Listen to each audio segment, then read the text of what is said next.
who can record the session and how long we have the room. Let's check in and see what we want to accomplish today. And what we've done so far is, Mr. Telligent, as appellant, I think you've presented your witnesses, or did you have anyone additional? Oh, I guess it doesn't matter. Doesn't matter. I can hear you. Okay. And that's what matters. We did have some thoughts about calling one or two rebuttal witnesses at the close of... Okay. We'll wait and decide that. Yeah. Because what do we have from the applicant? Do you have additional witnesses today you wanted to present? Yes, Mr. Modwell? one additional witness. Okay, we should be able to accomplish that because the city's presented its witnesses, correct? That's correct.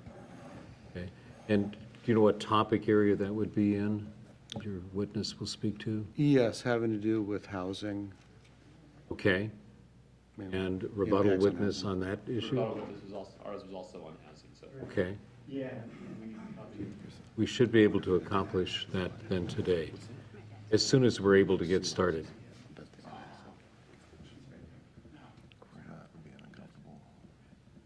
I don't think we'll need any projection stuff, do we?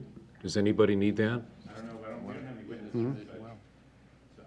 Let's just get started with recording because we're feeling some time pressure on the room. You know, they have no.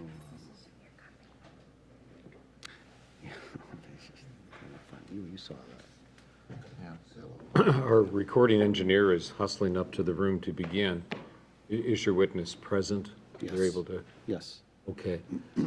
So we can start with Also, I that. think though Mr. Russa finished testifying last time, we haven't had an opportunity to cross-examine him. Thank you for the reminder. Test 1, 2. You can start whenever you're ready. And there was a few other items that I wanted to maybe talk about this morning. I don't know if we should wait for a moment or go on the record or not. I don't know if they got these. I sent these around. Had you completed your direct exam of your witness? Yes. Yeah, I guess then you want cross-examination of which witness? Yes, we do. Yes, we do. All right, well, let's bring that individual forward then if they're present. One thing, were we going to clarify issues? Yeah, there's a couple, there were a couple things I wanted. Okay, we're now on the record. The recording has started. We're gathered here June 19th, City of Issaquah, for a continuation of the hearing of the appeal of Preserve Providence Heights, who is challenging the threshold determination of the City of Issaquah. And we are discussing now what we intend to accomplish today. There's been a request for cross-examination of the last witness presented by the applicant. We will start there. I do want to leave time to discuss what happens following the hearing, including the presentation of issues that I put forward, the appellant's attorney responded to, but I'd like to get through the witnesses first, because that material we can accomplish even outside the hearing room if necessary, but I do not want another day in this hearing room. And well, enough said. We've been really truncated in our time in the room. I'm uncertain how long we have the room today, so we want to get right to witness testimony, and then we'll take up the other issues. Can I raise one preliminary Mr. Telligent? point? So my client, Susan Haas, has made a request to me to ask you for sufficient breaks during the day. She suffers from chronic fatigue syndrome. Would it be okay if we just told you directly, since we don't know exactly what time we're going to be going forward? Yes, I'm sorry if I didn't make that clear at the outset of the hearings a few weeks ago, that if someone that is a party to the hearing needs a break, I'm always willing to do that. Fair enough. I'm not someone that otherwise would take breaks, particularly because we're so pressured in the short amount of time we have in this hearing room. So we will do that whenever that is needed. Let us begin then with the cross-examination of the witness presented by the applicant. Modwell, do you want to call that witness forward? Thank you.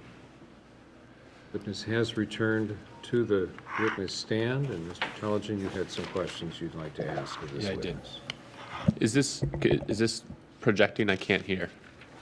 I can hear you fine.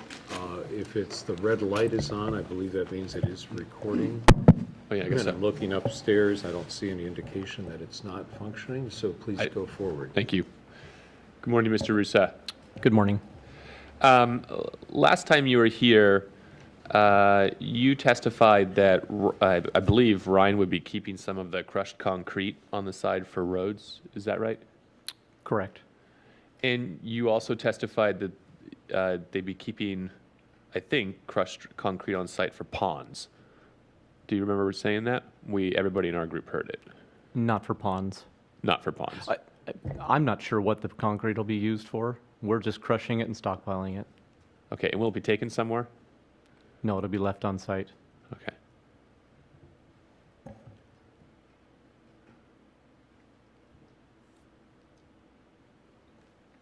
Do you have exhibit B8? I do not.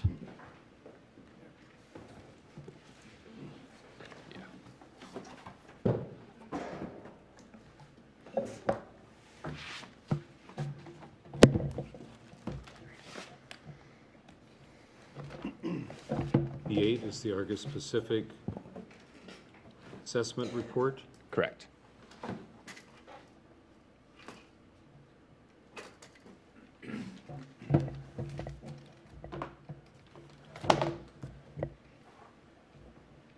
I have it. Okay. Do you have an understanding as to whether or not there will be any additional evaluation of the sort of hazardous or toxic properties of materials taken from the site that are not discussed in the Argus report? If new materials are identified, they would be sampled and removed accordingly. Is there a protocol for determining whether or not there are materials you come across that aren't discussed in the Argus report? Protocol would be to stop work, sample the material if that was necessary, contact the owner, and look for direction. Okay. Can you turn to page 50 of the Argus report?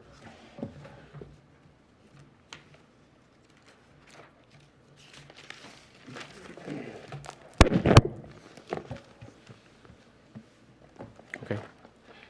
On number, I think it's paragraph 7, limitations. The second paragraph you see how it says, this assessment is limited only to those locations and materials assessed. Do you see that? Correct. So if you come across any hazardous substances or potentially hazardous substances that are not on the Argus report, will you stop and test them and evaluate them to determine if they're hazardous or toxic? Correct. Okay. Do you have exhibit, let's see here. Do you have exhibit A10? Do we have, let me see here.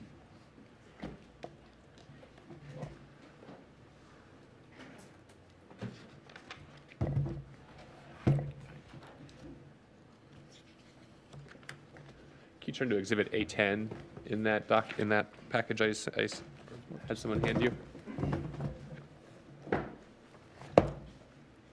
This is the EPA article on Yes, this is, PCB material. Yes, this is an APA document on PCBs.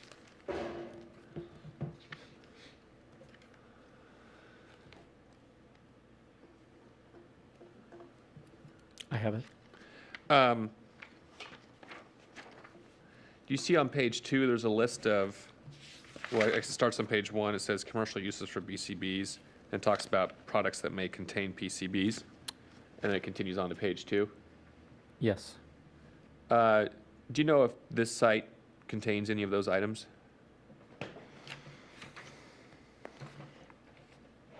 It does. Which ones? Well, we suspect that the electrical transformers may contain PCBs. Uh-huh. Let's see. What about cable insulation? I'm unaware. Caulking?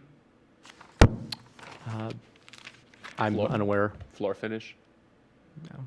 I'm not sure. Okay. If you run across any of those things, are you going to test them for contamination for PCBs? We would. Caulking? You're going to test caulking? We would.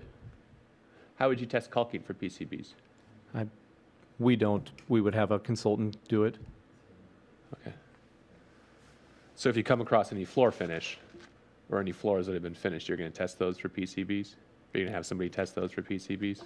If they were suspected to contain PCBs, I would suspect that the Argus personnel would have done that. Right, but the Argus report we just saw was limited to materials that were specifically discussed in that document. I asked you if you ran across items that were not in the Argus report, would you test them? And so I'm talking about items now that are not in the Argus report. Okay. We wouldn't have tested for flooring, I guess. Or caulking. Caulking, we've run across caulking before And on you've tested projects. it. You've tested it for PCBs. Again, we haven't. We have a consultant do it. Okay. Who is the consultant? On this project, Yeah. I believe it's OAC Services. And do you have a contract with them telling them they have to test these kinds of items for PCBs? We do not. Okay. Do you know if disposal of these kinds of materials in landfills can have an adverse environmental impact? I'm not familiar with. I wouldn't be able to answer that. Okay.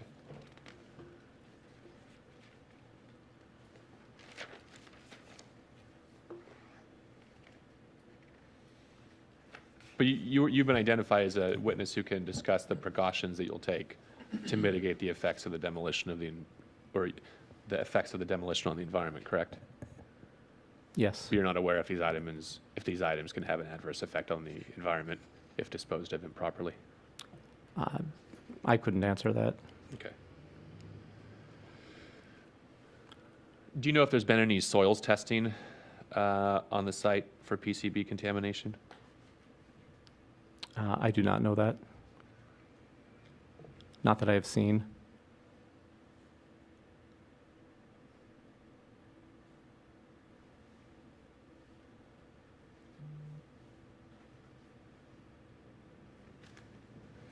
Can you turn to page 51 of the Argus report, and that's B8?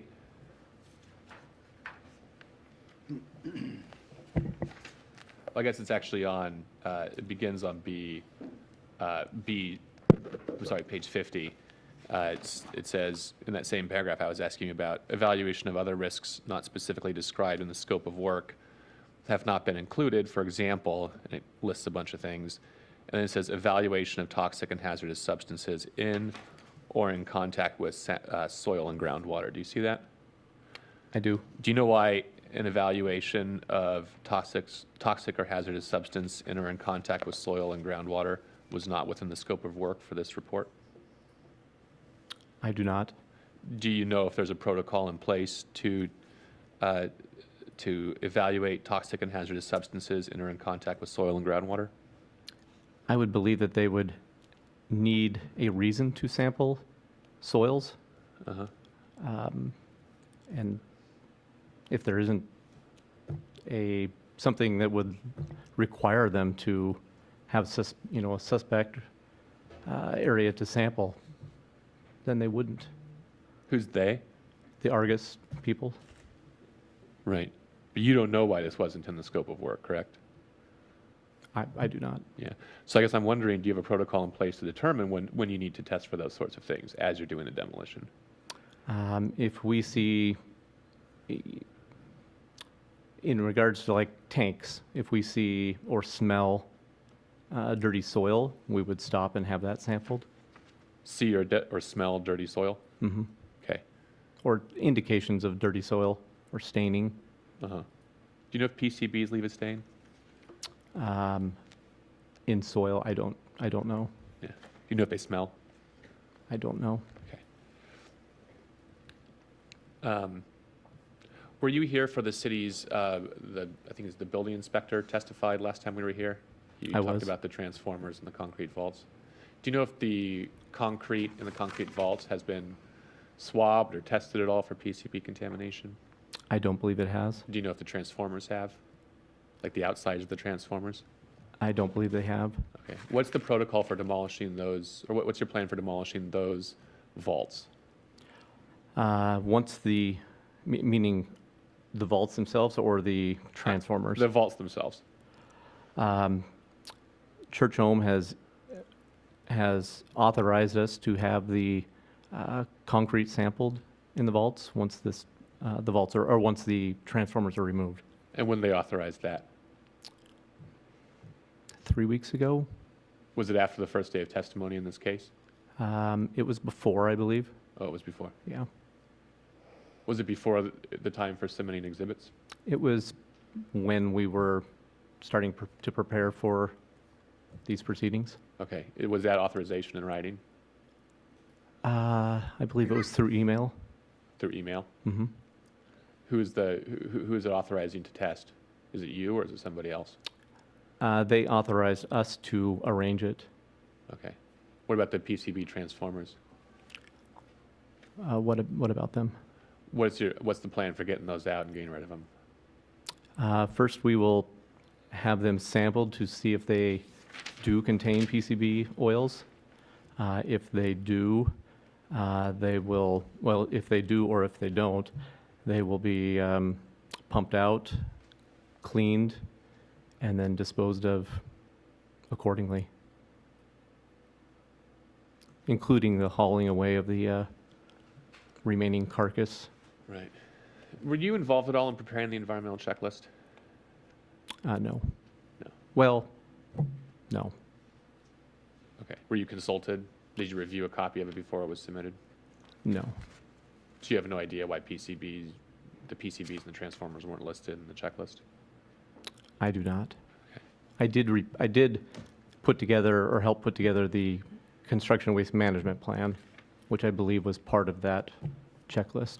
And did the construction waste management plan talk about the PCBs and the transformers? It did not. It was left off. Why is that? It was inadvertent. Inadvertent? Yes. Okay. And what was the sudden change of mind? What brought it back into your mind to test the concrete and test the transformers? It was the discussion of the proceedings with the attorneys. I thought you said that they authorized you to test the vaults before the proceedings started. They did, correct. Okay. But that document was put together over a year ago. Right.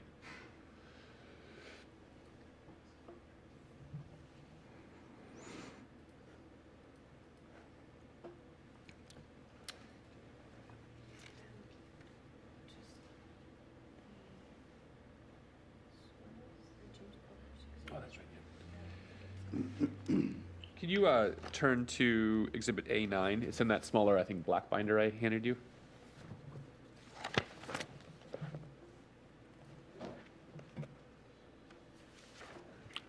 When I was looking back through my notes on your testimony last time, I was a little bit unclear as to maybe whether some of the things that you had said matched up with this letter. So I'm just wondering, so if you look at Exhibit A9, paragraph 3 talks about 2 steam boilers that were filled with fuel oil. And this says they were removed approximately 30 years ago. Is that consistent with your knowledge? Yes. Okay. And are you aware of any testing of the soils around that area to determine whether or not there was any fuel oil contamination? I am. When was that performed? –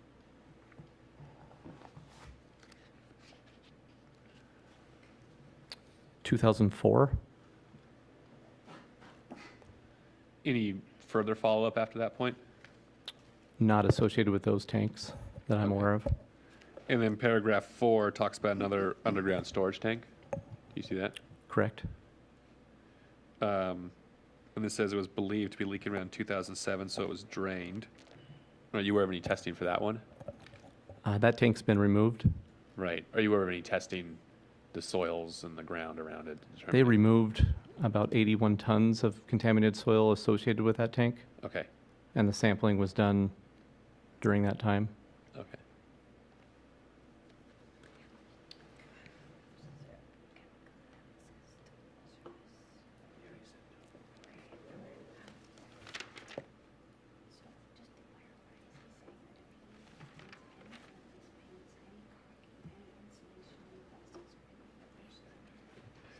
So I just want to clarify one point, because it did seem peculiar to me, because it just seems like a lot of work to be doing that wasn't discussed in anything I've seen in the case. Are you saying that if you run across any caulking or any floors that have been finished, or any cable insulation, or any items that could possibly contain PCBs, that you will have those items tested? We would have the owner's consultant direct the testing to have that tested. Okay. If they believe it's suspect, yes. We wouldn't do that. Yeah, I mean, so I guess, so I mean, it strikes me, so is it not true that there's a ton of caulking probably in this facility, in this place? I would assume so. Yeah, I mean, around every window, every bathtub, every toilet, every tile, there's caulking everywhere, right? I would think so. So you're gonna test all that caulking? I believe the caulking has been tested for asbestos materials. I'm unaware if they've been tested for PCBs. That's what I'm asking. Will the caulking be tested for PCBs? I don't know. Okay, thanks. No further questions.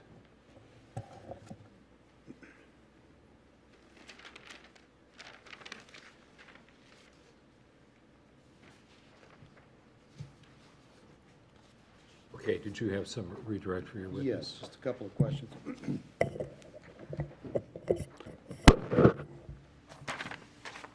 Mr. Russo, do you rely on a report, a regulated materials report like the Argus report in identifying potential sources of PCBs and other regulated materials?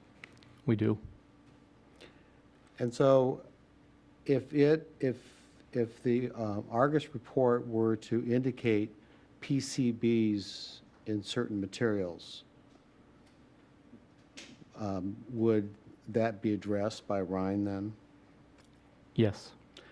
And if they don't, if you happen to encounter some materials that you may suspect of having PCBs, what do you do then? We would contact the owner and have them direct us to take additional sampling, or they would hire their consultant to come out and sample it.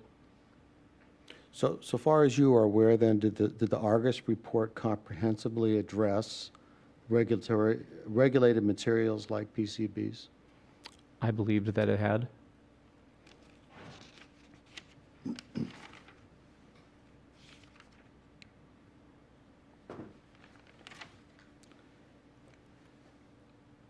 Do you know whether the Argus report was part of the environmental checklist or reference in the environmental checklist? I believe it was.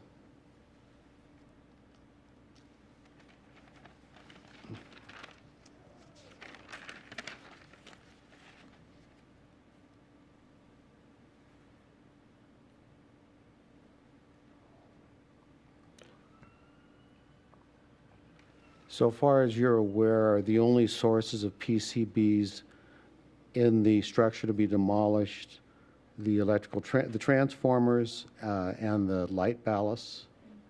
Correct. Did you have any information to believe that any other materials would contain PCBs based on the Argus report? No.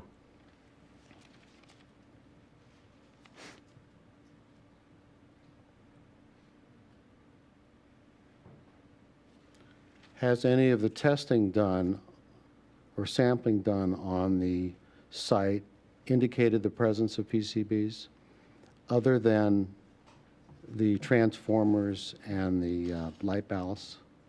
No. You had indicated that the transformers were going to be sampled. Is that correct? Correct. And they were going to be sampled and tested even though there was no indication that there, in fact, were PCBs? They're unknown at this time. Okay.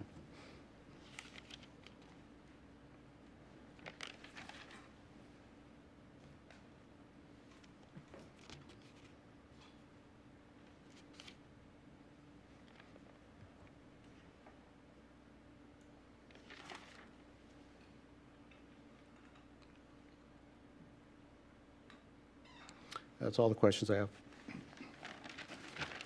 Okay, thank you, sir, for being here today. And answering the questions. I think then that completes, or did you have another witness you wanted to One more present? witness. Okay, we can call that witness now, applicant witness. Arvin Vanderveen. Good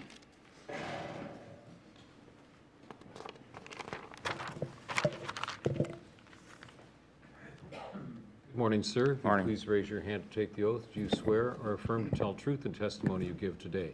Yes. Thank you.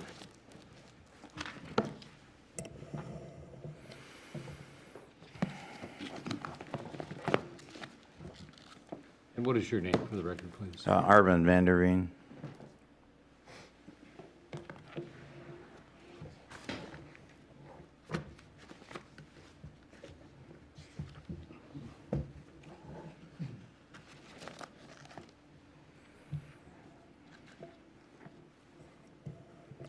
Mr. Vanderveen, will you please state your name and business address? Arvin Vanderveen, 601 Union Street, Suite 5300, Seattle. And what's your occupation? Commercial real estate broker. And for whom do you work? Colliers International. And what's your position there? Senior Vice President. Would you briefly summarize your educational and professional background and experience as it relates to the subject matter of your testimony today? I've got countless hours of commercial real estate classes over the last 40 years to where I've earned my Society of Industrial and Office Realtor designation for the last 25 years. And do you have experience in listing and selling commercial real estate? Yeah, that's what I've done for 40 years.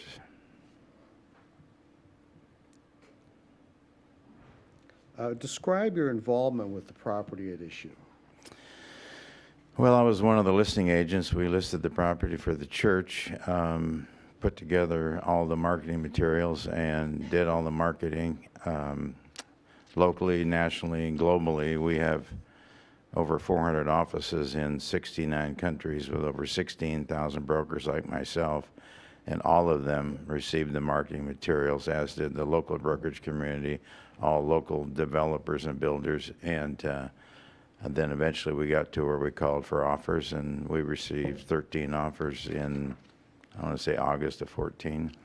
Okay, let's back up a little bit here. When did you first begin marketing the property for sale? I think it was the early part of 14. And describe the interest in the property by potential purchasers. Well, all the offers we received, which would be indicative of interested parties, were from single-family home builders. And during what time periods are we talking about here? August 2014. Were there any potential buyers interested in using or repurposing the existing college campus on the property? We had a couple of phone calls from a gentleman by the name of John Benjamin, as I recall, from New York or somewhere, that said he had represented some veterinary group, as in veterans and not as in animals, and be housing for them, but they didn't have the money to purchase the property. Do they indicate how much they'd be willing to pay for the property? Well, he said they want to make an offer, and I said, well, the price is $40 million. Go ahead and make the offer. And he said we couldn't even reach 10, so that was the end of that. Okay.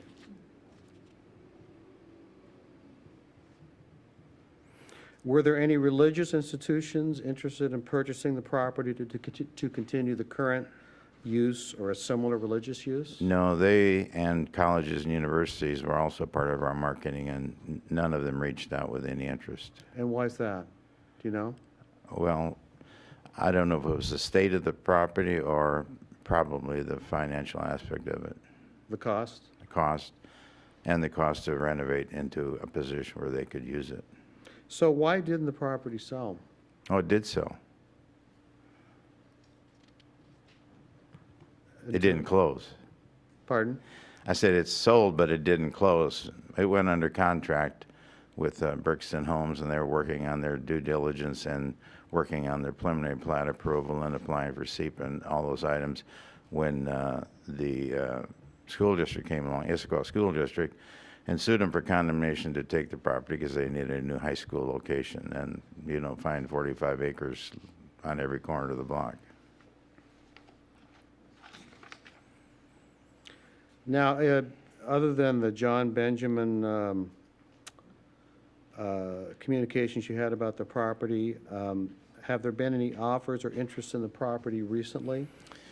Yeah, recently, I think it was yesterday or the day before, a lady by Susan Sewell or something like that sent kind of a incomplete form of an LOI that said they would pay $38 million and then they would spend $30 million to renovate it, to put it in use, but they don't have any money, and the LOI was poor at best, incomplete, really not an offer. Okay, so there was no offer. No, really no offer. And was there any indication that they could raise that kind of money? I think you're talking about, what, 40 million for the cost of the 68 land and million. 30 million to refurbish 68 it? million, yeah. 68 million? Yeah. Okay. I didn't see indication that the LOI didn't mention how they're going to pay for it, if it was all cash or a wing and a prayer or whatever, then subject to financing. It is, all those items were void of the LOI. Now, what is your understanding of efforts to preserve the campus as a landmark or historic resource? I just heard that somebody tried to do that and they eventually failed. To get the property landmarked? Right. If such preservation were required, what effect would it have on the value of the property? It'd kill it. Why is that? Well, because let's start with the debt. The debt's $20 million. That costs church home $120,000 a month. Is somebody going to take that on? That doesn't even address their equity and the $30 million or $20 million to renovate the property to where it can be used. The uses that were there, once they stop, any legal nonconforming use is gone and it reverts to the underlying zoning. So many of the uses that have been talked about here wouldn't be legal anyway. You'd have to go for a rezone or a change of use, and the whole campus would have to be brought up to code, plus not to mention all the hazardous material. So it could hit $20 or $30 million after the debt at $20 million, not to mention church home's equity of $20 million. So who's going to do that? So, in your opinion, then, would the property be able to sell at or near fair market value then? Well, If it had to be preserved? No, I mean, other than dormitory, there hasn't been housing, there isn't now, and if the buildings had to stay, there never would be housing there. The debt is $20 million. If there was no debt, probably the most I could get for it would be $5 million if the buildings had to stay. So under these circumstances, is it fair to say that a city condition requiring preservation of the college campus would be unreasonable and not capable of being accomplished? Yes, extremely unreasonable. Would you please take a look at Exhibit B32? I don't know which one's B. Oh, there.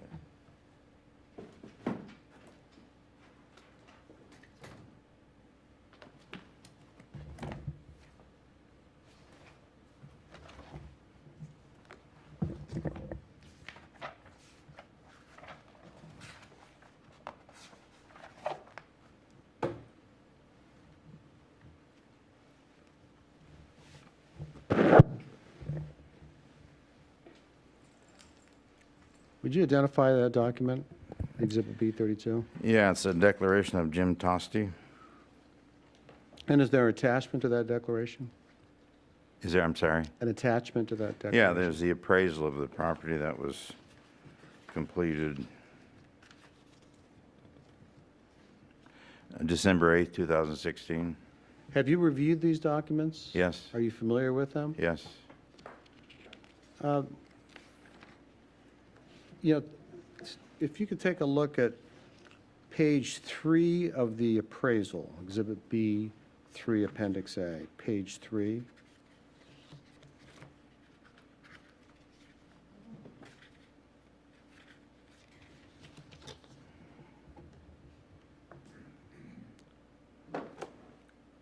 Do you agree with the appraiser's finding that the highest and best use of the property is single-family residential? Absolutely, that's the current zoning. And what does that mean in practical terms? That means the highest best use for that property is to plat it, and I think Brixton Homes had 147 lots laid out to build the plat and then build the homes, which would be a positive thing for the housing in this area, and sell them to the open market. And what effect does that have on price then? Well, that's going to garner the highest price. Developing it at its highest and best use? Single-family homes, yeah. Okay. So, and is that conclusion that the highest and best use of the property is single-family residential, is that consistent with your experience in trying to sell the property? Yes, absolutely. What is your opinion regarding the value of the property for its highest and best use? Today, probably close to 50 million. That's substantially more than the 38 million in the appraisal then. Yes. Appraisal's almost a year and a half old.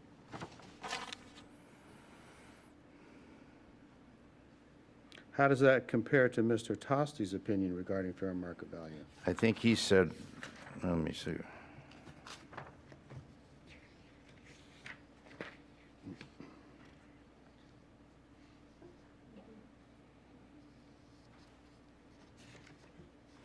Well, he believes it would exceed 40 million.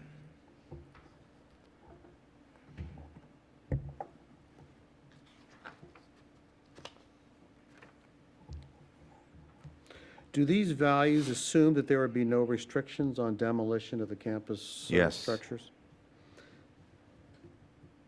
Now, on in B32, page 3, paragraph 7 in Mr. Tosti's declaration, he states, restriction on the owner's ability to demolish the buildings could very well cause the value of the property to fall below its current debt. Do you agree? Oh, absolutely. Why? Well, because if the buildings have to stay, nothing of any worthwhile that would pencil financially is going to happen on that campus.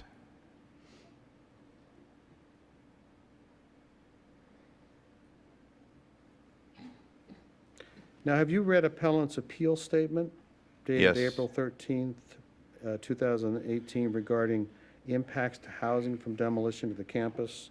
In particular, on pages 2 and 23, that demolition will have an adverse impact on low-income housing by taking away a housing resource. Well, then, it doesn't make any sense. There's no housing there now. So what are you taking away? Have you listened to the testimony at the last 2 Monday hearings in this appeal regarding other uses the existing campus buildings can be put to? Yes? What's your response to the allegation that demolition would have an adverse impact on low-income Well, housing? as I mentioned a minute ago, some of the uses they suggested are not legal. So it would take a rezone or a change of use minimum, and that would cost, somewhere around $20 million to do. And there's no way the property, after spending $40 million to buy it and another $20 million, there's no way it would ever pencil, meaning the buildings there would not generate enough income to have any kind of return, probably a negative return on the investment. And there's no developer in the Northwest that I know, but I mean, they do that to make money. They want a return on their investment.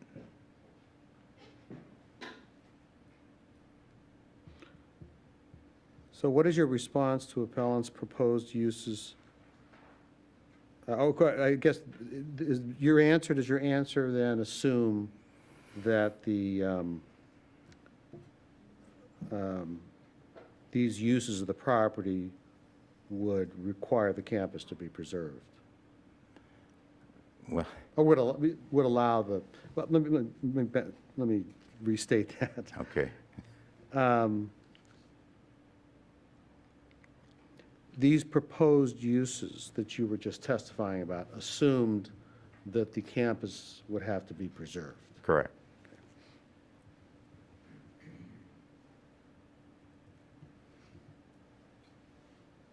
So is it reasonable or likely that a buyer would purchase the property for such uses at or near fair market value then? No, it wouldn't happen. If I took this into a developer and pitched this thing, he'd ask me why I'm wasting his time and get out. Is it fair to say that a condition requiring preservation of the campus is incapable of being accomplished? Yes.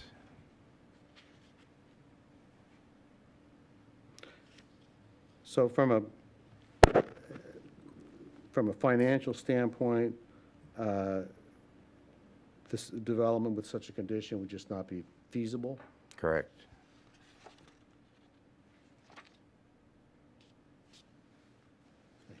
Thank you. That's all the questions I have. Thank you. And does the city have any questions of this witness? Any appellant have questions of this witness? Yes.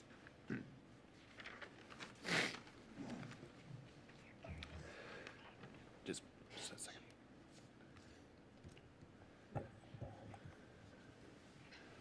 Hi, good morning, Mr. Vanderveen. Morning. So you were working for Church Home on the Brixton Homes Yes. deal? Okay.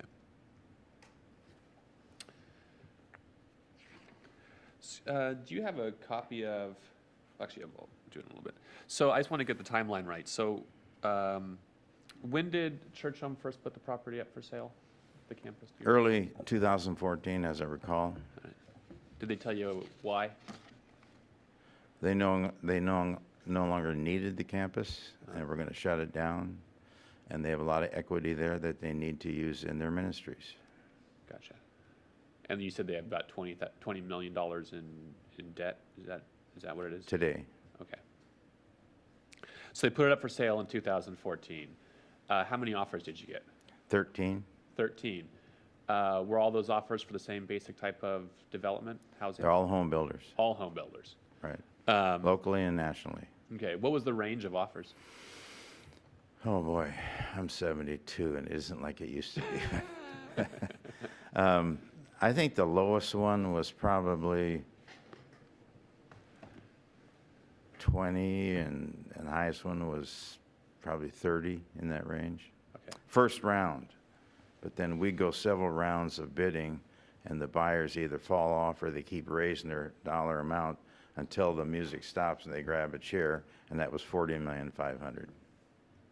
Gotcha. Musical chair. So this is an attractive piece of property for home builders. Oh, absolutely. Yeah. And so it went under contract? Was that Brixton Homes that went under No, contract? initially went under contract with Henley, Okay. and they were under contract, I don't remember, maybe a month, and Peter from Australia that owns Henley along with Sumitomo decided that he could probably do 3 projects for that same $40 million, and so they backed out.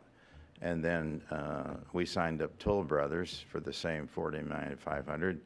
And in the interview, we quizzed them about retrading, in other words, coming back later and wanting to cut the price, and they assured us that would never happen.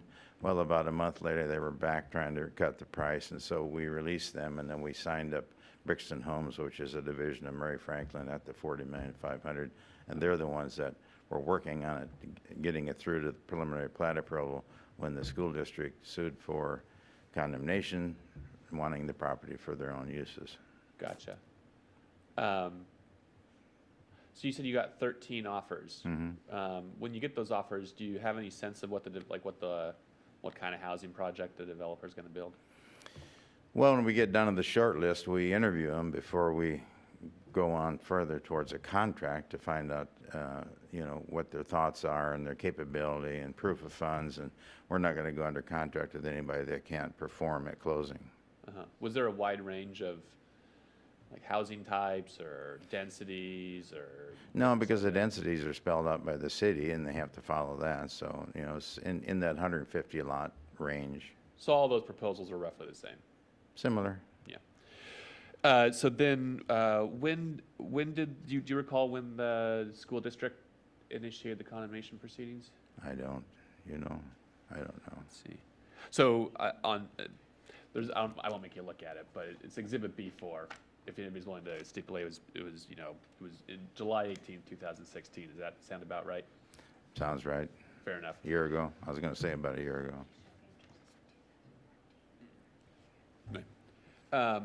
I should step back a bit. Before the school district actually initiated condemnation, there were rumors circulating that they were going to.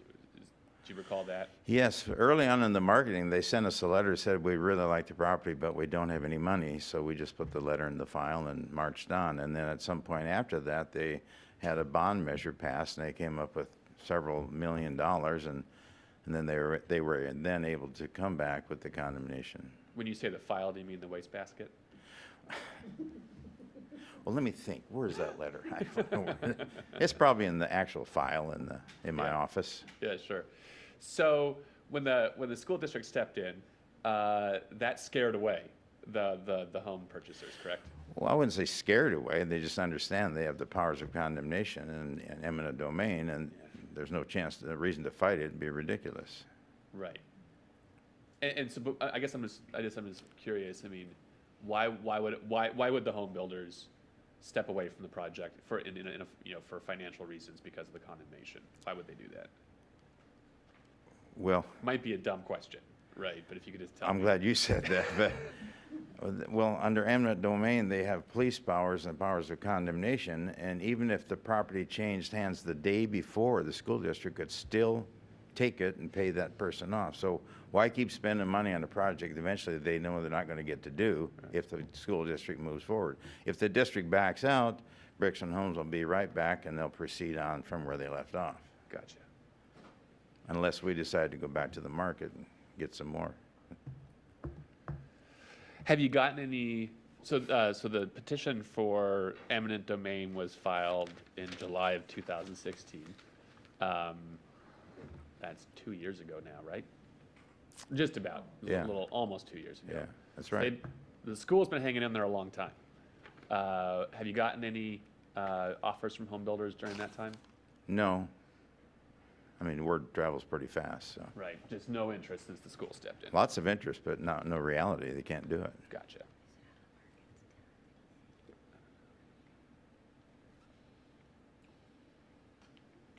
So wait, so were you here for Mr. Niven's testimony? I was here for a lot of testimony. Yeah, Mr. Niven was the SEPA Yeah, responsible right. official sitting right over there in the middle. Yes, You remember him? He testified that he had gotten a call a couple weeks ago from Brixton Homes inquiring about the project. Have you also gotten any? No. You just mentioned that there's lots of interest but no action. I just didn't know if you've gotten any inquiries from home No, I builders. just meant that if the school district wasn't there and we were able to remarket it, we would have more interest than we had the first time. I mean, Right. the market is just so phenomenal. Right. So sort of the home builders would pounce. I'm sorry? The home builders would pounce. So- Yeah, yes.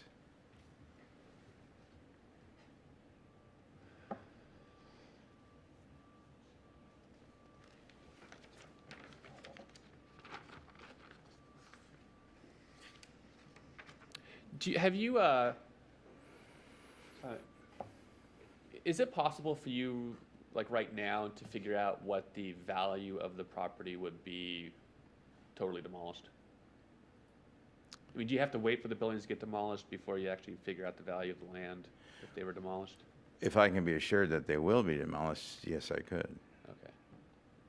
But you couldn't right now hypothetically figure out what it would be worth if they were demolished?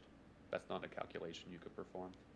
Well, based on our offers and what we're in a contract at $49,500, then you put a couple of years worth of inflation on there, we're going to be pushing $50 million. Yeah. Have you been involved in any way in discussions or dealings with the school district? No. Okay. Do you know if Church Home has in any way communicated what it believes the value of the property would be worth to the school district? Well, I can't speak for what Church Home has said. I'm sure they've shared with them what we were under contract for, but Okay. And that contract was for around $40 million, $40,500,000. right? So it's fair to say the school district probably knows the property's worth $40 million. I would think so. Yeah. And it's hung in I there for a don't, long can time. I want to, I don't understand that offer. Is that with the property cleared, with the buildings demolished? Yes, The offer is 40 million. yes, Okay. yes. So that's a clause in any offer. If the buildings are demolished, we offer 40 million. I can't quote the exact wording, but. But that's the it's- idea, yes. that's the concept. It's Absolutely. not 40 million and we will demolish the buildings, it's contingent upon the buildings being removed from the site. Right.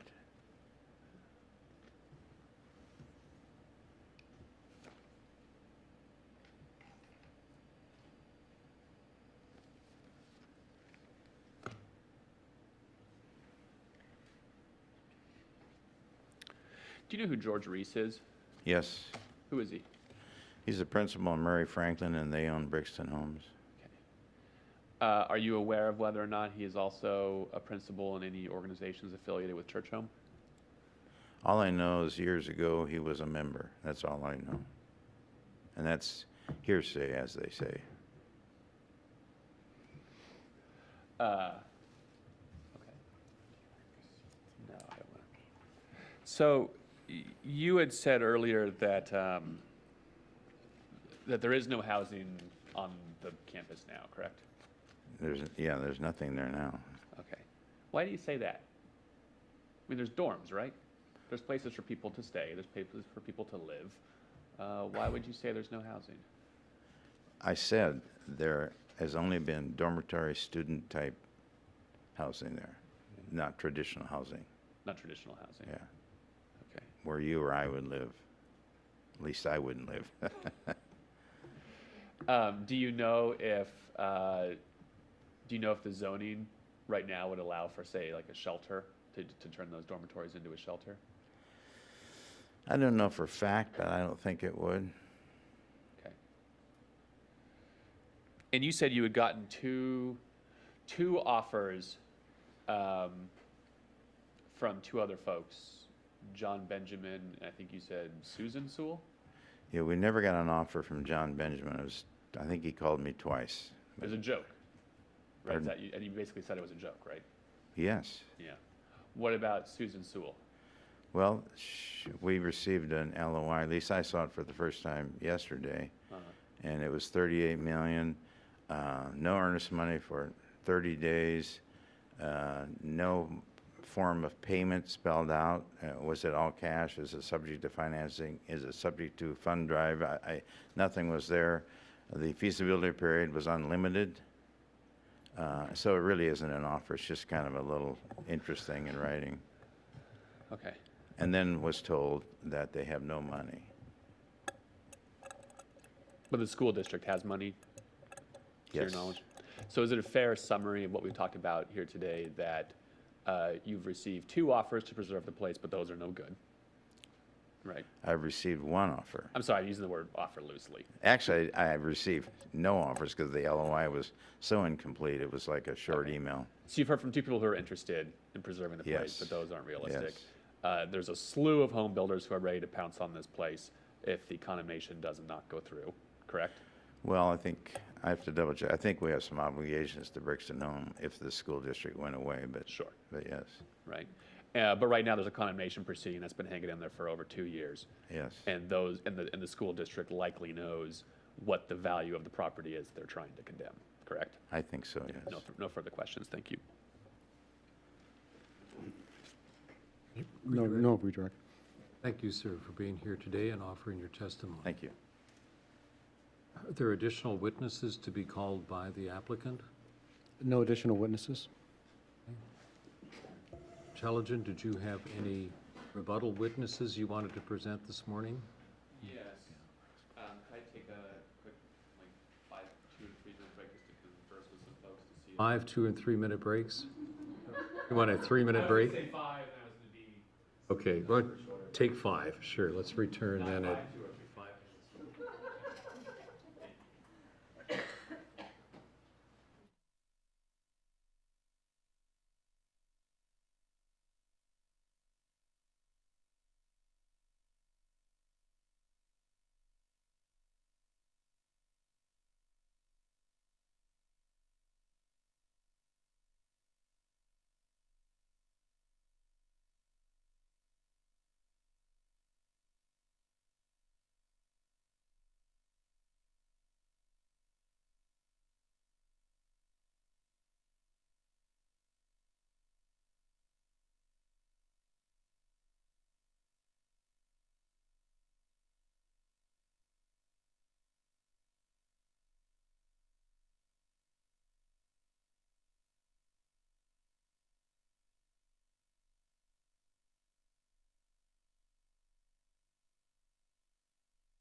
Mr. Examiner. Morning, yes, welcome back to Thank the hearing room, and you testified earlier in this hearing, so we'll continue with questioning at this time.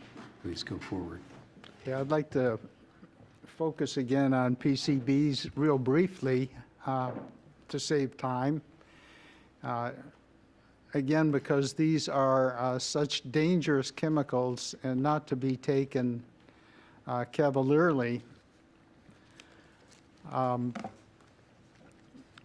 couple of things I noticed in the preceding talk, and what I heard, I'm afraid I wasn't here for the last session, was that the vaults were inspected,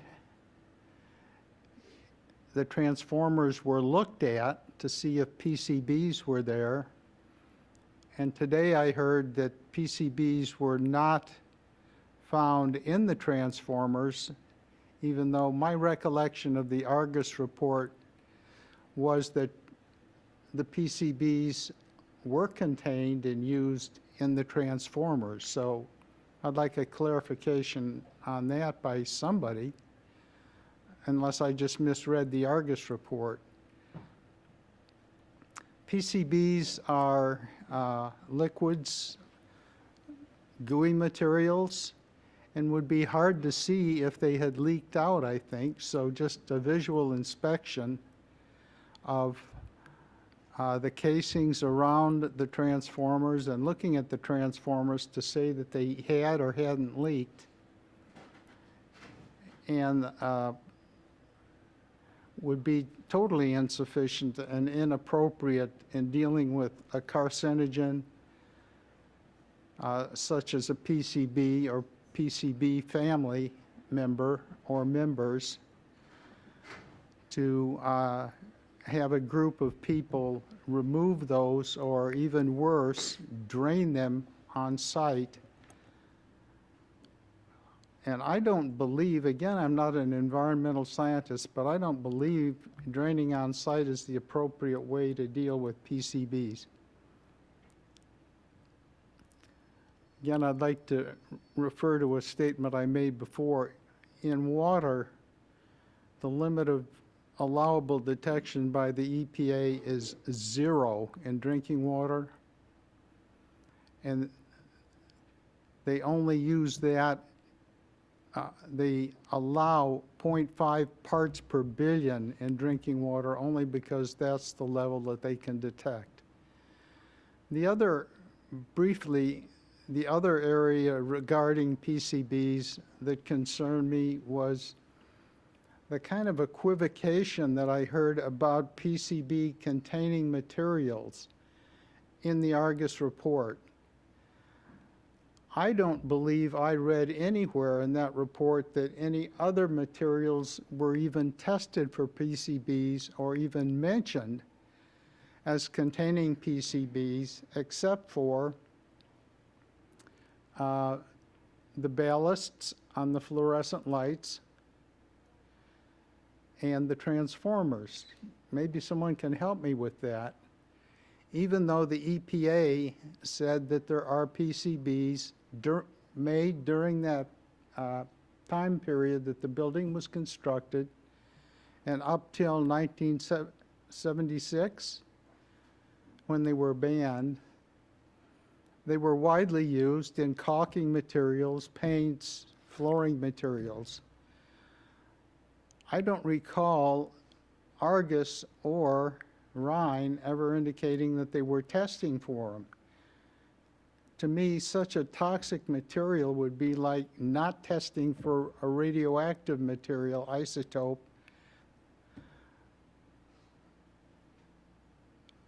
It's just unconscionable to me to do that. To say that a property that's worth $40 million and we're not going to thoroughly screen to make sure something that could drop the value of that property to 0 if it came out that it was contaminated or contaminating the environment with PCBs or a similar material was found to be present. is bad business. Not to mention bad science, not to mention bad for Lake Sammamish and everywhere else. If someone can help me understand or demonstrate that PCBs were tested for or will be tested for in materials in addition to materials surrounding the transformers and the ballasts around the fluorescent lights, I'd be much more comfortable with this. I have much more to say about that. I guess I also don't understand why the previous engineer at the site listed a whole slew of potential biohazards there. His name was James Culver. And Argus only dealt with a few of those: mercury, PCBs, asbestos, and a few polyphenol hydrocarbons, of which PCBs are not. Are there any questions from me? Thank you. I have no further questions. Okay, that's your witness. Any questions from the city? Applicant, do you have questions of this witness?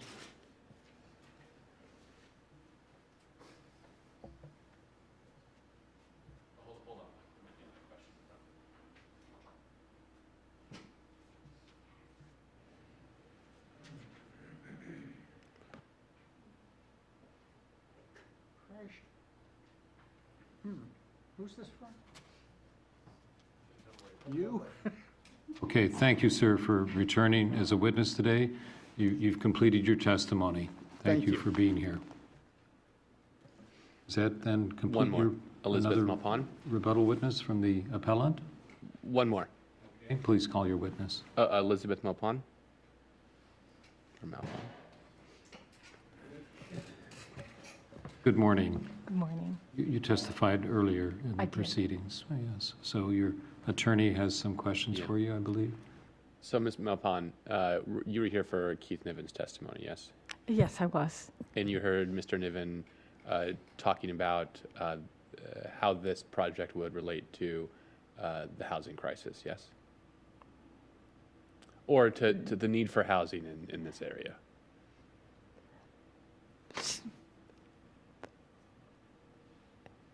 He indicated that the city had an affordable housing plan. I didn't specifically link it to this site, as I recall. Okay. So, do you have anything to say in rebuttal to him about why you think this site is important for what you view as a need for housing? Yes.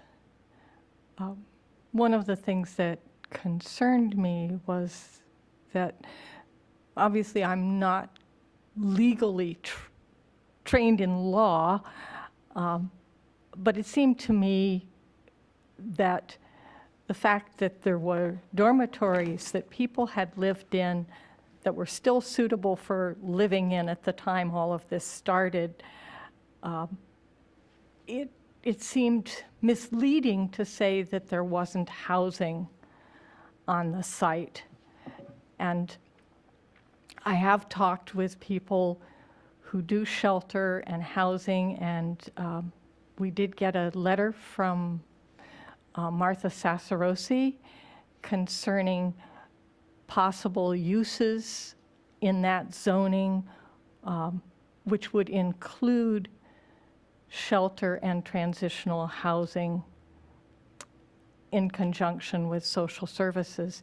So that seems to me that that does count as housing. Housing isn't always traditional housing. Housing is places that people can safely live. And a lot of us have safely lived in dormitories. They provide good shelter. I just contest that this does not qualify as housing. And I did some research on what it cost for students to live there. And in 2000, it was approximately $500 a month to live there and receive board, room and board. So you had food wrapped up in that. And trying to calculate that out and what it would be today without knowing exactly how much was for food, it still seems to me that that accommodation could be affordable at $500 a month for just housing. And that's really close to what is recommended as affordable for people in the very low income group. And that is where we have a significant lack of housing in our community. The transit-oriented development is currently kind of focused towards 70% of area median income, not 30%. And in the 70% range, the city's own data showed us that they had a 16% need for affordable housing in that area and a 15% availability. That's a small gap. For the people who are in the 30% to 50% range, we need at least 12% of our housing to be available at that range, and only 3% is. That's a huge gap.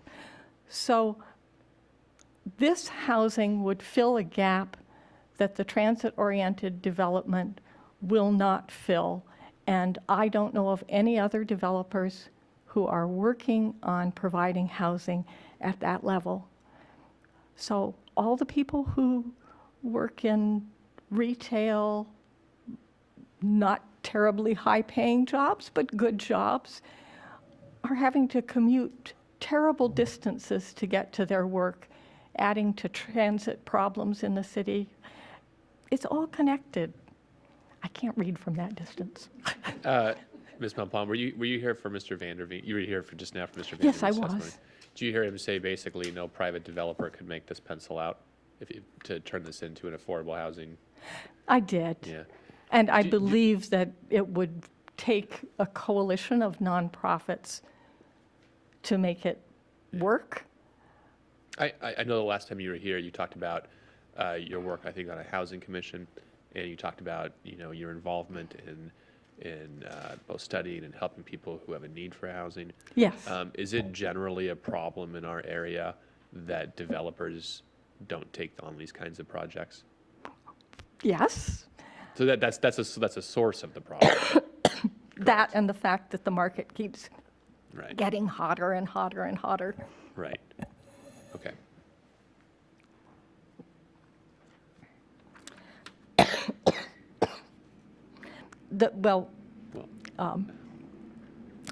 The other thing is that we have to consider what it's costing us to house people without having this kind of shelter available. A lot of people come to the faith community because they have no adequate shelter. And the only thing we have available in Issaquah right now are the hotels. And faith communities get quickly exhausted trying to put people up in that kind of housing. I mean, it would save so much. And I had the figures, but I didn't bring them with me. But I did some calculations on what it was costing for us to put people up in hotels, particularly people who are coming out of Swedish hospital. They can't really go back to living in the bushes and under tents and still have a good chance of regaining their health. So we really need shelter. At this point, King County has more unsheltered homeless people than sheltered homeless people. That shows that we have a real shortage of the very kind of housing that could be provided there. In fact, the housing in those dormitories would be better than what we have in the shelters that are currently being supported by the city, county, and faith communities. I think you may have already addressed this in what you said earlier about transit, but I just wanted to clarify. Mr. Niven testified the other day, last time we were here, I believe, that this would not be a good location for a sort of a shelter or a transitional housing or affordable housing, because it was not located. Because it's transit, 2/3 of so- a mile from the nearest transit hub. Yeah, and could you explain, in your opinion, is that true or false? That it would, not that it's 2/3 away, but is it true or false that you couldn't, that this would be a bad location because of that factor? It would be less than ideal in that respect. However, we've spoken with Metro about the possibility of things other than regular bus routes, and they're open to doing that kind of thing where there's a need. At the moment, the campus is empty, so you can't expect them to run a bus to an empty campus. But if it were occupied, between that and the retired people in Providence Point, many of whom are being recommended not to drive anymore, you'd have quite a significant population of bus riders. Is your point that knowing that the buses don't go where people are doesn't tell you where they'll go when there actually are people there? That's a good summary, yes. Thank you. Are there further questions? I don't. Thanks. Anything from the city? I think that completes your testimony. Thank you very for being much. here.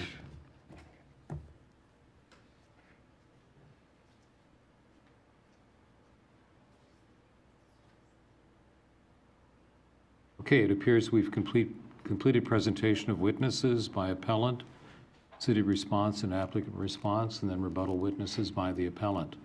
Is that what you all agree to as legal counsel here, that the case has been presented and we've had sufficient time for the hearing? Yes. Shalal? concurs. Mr. Modwell and Mr. Teligan all agree. So then what we're going to look at then briefly is to set a course of action from here forward so that we can produce a decision on the challenge to the threshold determination of the city. And to facilitate that, I did prepare and deliver to each of you as legal counsel a what I called an order to facilitate preparation of decision. I've never issued one of those before, but I thought it might be appropriate in this case, in part because there were numerous allegations brought forward, and I thank you, Mr. Tellegen, you've helped in some ways to reduce the issues we need to address in the decision. And then that's what I was trying to capture. Mr. Tellegen did circulate to legal counsel and to me some modifications of those 4 issues. Yes, and the only other one that occurred to me afterwards was, I think there's a reference there to affordable housing. I just want to make sure that in my mind, that covers the things we've been talking about. Affordable housing, not just being, say, affordable single-family residential, but also some form of transitional or aid-based help, transitional or sort of housing for people in need. I was encapsulating the term affordable. So if you were not, I was just going to say the forms of housing that we have talked about during this proceeding, I would include in that term.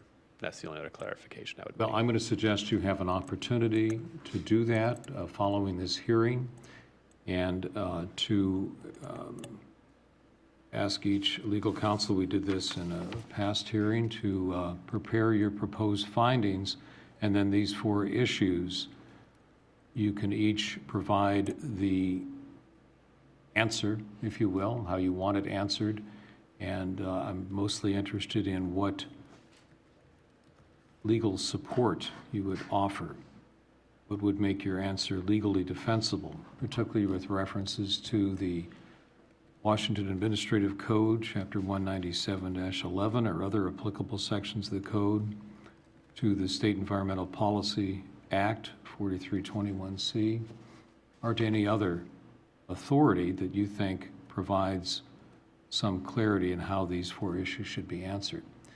I think that can be done rather simply, but it would provide me with any support you think is available for what I expect to be varying answers. I don't think you'd all agree on how each of those 4 questions should be answered. Is that sensible to you, Mr. Madwell? I have a question about that. Is this, it would essentially be a post-hearing brief? Yes. And we would support that. We think that would be a good idea. And that's what I was trying to do, is to Findings and provide post-hearing brief. guidance for the brief. So what I would see as a product, you've each presented witnesses, and you're probably going to have different ideas of what those witnesses said. I've been taking extensive notes, and you can prepare those findings with reference to the testimony or to the numerous exhibits. I have a lot of exhibits to consider. You know better than I what you want me to pay attention to. I mentioned at the outset of the hearing that I reference exhibits that are brought up during the hearing. There's a lot of exhibits that maybe not are relevant to what has been presented. And I understand the challenge. The applicants made me aware of that it's difficult to prepare for a hearing when there are numerous allegations in an appeal. I've been trying to narrow that down so that your findings would address those issues. Mr. Telligent, again, has been helpful, saying, for example, the extent of asbestos contamination of the site. I think it's well known there's asbestos on the site. They're mitigating that right now. That's not something I need extensive findings on. You may want to mention it, but it's not something that I'm going to be writing a lot about. So you offer me your proposed findings on those issues and referencing those exhibits. Those of you that have seen my decisions in the past, and I think you all have, you know that I don't just do findings that are brought out of my head. They are always referenced to testimony and exhibits. I provide support for my findings. I expect you to do the same.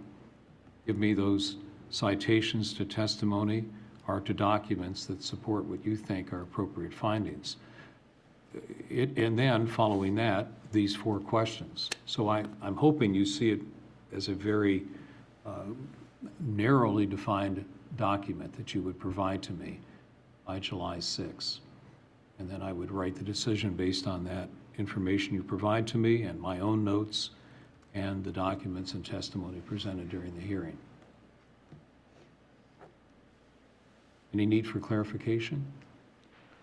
One thing, I had sent earlier this morning, you probably didn't get it yet or haven't seen it, an additional issue. You had indicated that if the appellant had any, any changes it wanted to make to the statement of issues, he could, fine, and we have that. And then you said if the city or the applicant had any additional issues they wanted considered to provide that as well, and I had one. Okay. We had one.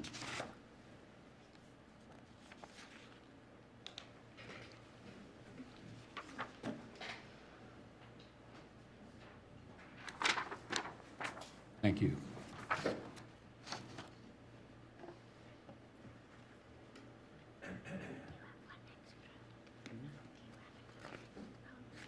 And this will be identified in my decision as an additional pleading or order. That's what I do. I have the exhibits listed, and then under the topic heading, pleadings and other orders, I think that's where this would go. Applicant's additional issue to be addressed by the hearing examiner. Do you want to speak to this? Just briefly, but it was raised in our hearing brief, and I think it's been discussed a little bit at the hearings about what the reach of the Superior Court's order imposing an injunction on the city. And it's also our First Amendment issue that we've raised at each of these hearings. Granted that the hearing examiner has taken the position thus far that you cannot rule on a constitutional issue, but we're raising that issue nonetheless. Mm-hmm. Yeah, and I think we do have a copy of that Superior Court. That's in the Jen, record, as yes. part of the and record. It's been discussed in this hearing as well. I think there's been expressed disagreement about what the reach of that order. Mm-hmm. Well, I don't think we've briefed constitutional issues, because I don't think those are before you, but we have discussed the reach of the order. You're too far from the mic. The concern of Mr. Intelligent as appellant's legal counsel is that there hasn't been briefing of the constitutional right to free exercise of religion, or that's maybe not appropriate. We didn't bring that up to Yeah, I this mean, hearing. frankly, I guess that would have But the mattered. Superior Court injunction is a matter that speaks directly to the city and to the hearing examiner, so I will be looking at that. And your constitutional issue, of course, has been raised and protected for other forums. This city hasn't, some cities actually say the hearing examiner may rule on constitutional issues. I typically would still not do that. But here, there isn't that authority given, so there won't be any writing on that issue of the constitutional right to free exercise. So I'd like to take that off the table for the reasons of jurisdiction. But it would be helpful to speak to that injunction if you want to. I'm certainly going to have to address it in my decision.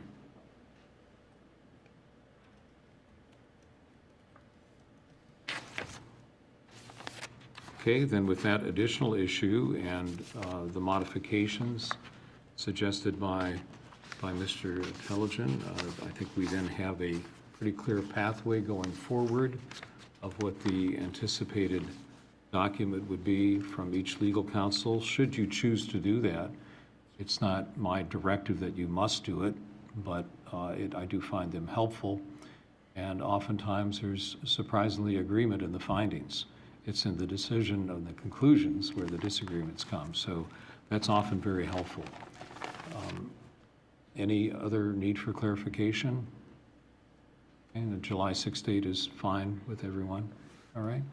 Well, then that's what I'll look forward to receiving. And once I receive those, I'll begin writing the decision and then produce that within the 10 days following. That'll be the close of the record then on July 6th. So with that, at 10:30 a.m., we will adjourn this hearing. Thank you for your civility during this process. Thank you very much.